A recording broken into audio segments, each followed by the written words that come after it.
নমস্কাৰ কমৰেড চলো। আজি মই লৈ আনিছোঁ কণীৰ ৰেচিপি। এয়া কণী 5টা বইল কৰিছোঁ।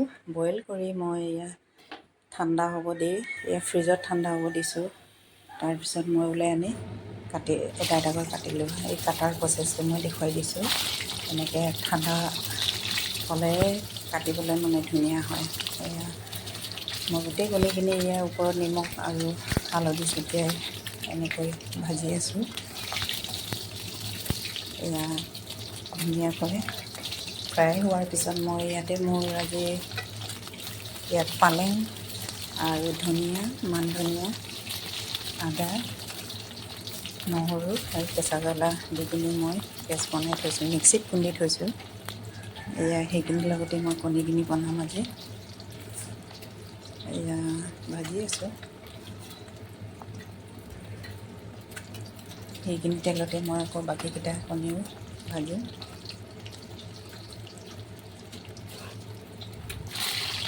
ইয়াৰ লগতে মই দিম গুটি আলু। গুটি আলুখিনি বইল কৰি কিনি মই চামুচ কুচি দিছোঁ। এনেকৈ এটা এটাকৈ কুটি ইয়াতে মই ফ্ৰাই কৰি ল'ম। লগতে কেপচিকাম এটা ফ্ৰাই কৰিম। এয়া মোৰ ভাজা হৈয়ে গৈছে। এয়া গুটি আলুখিনি ফ্ৰাই কৰিছোঁ, কেপচিকাম এটা ফ্ৰাই কৰিছোঁ। সেইখিনি তেলতে মই দিম পিঁয়াজ। এয়া পিঁয়াজৰ লগত দিম নিমখ। ইয়াতে বাকী মছলা নিদিওঁ, মই কালি ঘৰতে বনাই থোৱা জিৰা, ধনিয়া আৰু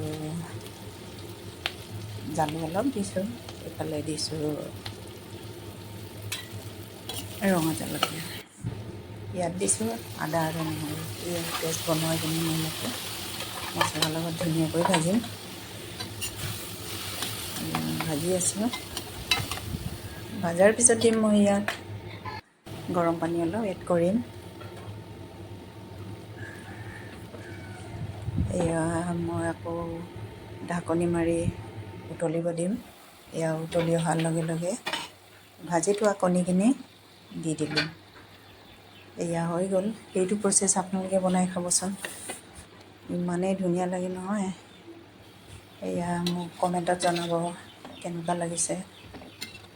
লাইক কৰিব আৰু ফ'ল' কৰি দিব। Thank you. এয়া থালি হৈ গ'ল। মই ওপৰত কেপচিকাম সজাইছোঁ, এইফালে বিলাহী এটা। এইটো আপুনি গৰম ভাতৰ লগত বা ৰুটিৰ লগত, ফুৰিৰ লগত খাব পাৰিব। এয়া হৈ গ'ল। Thank U.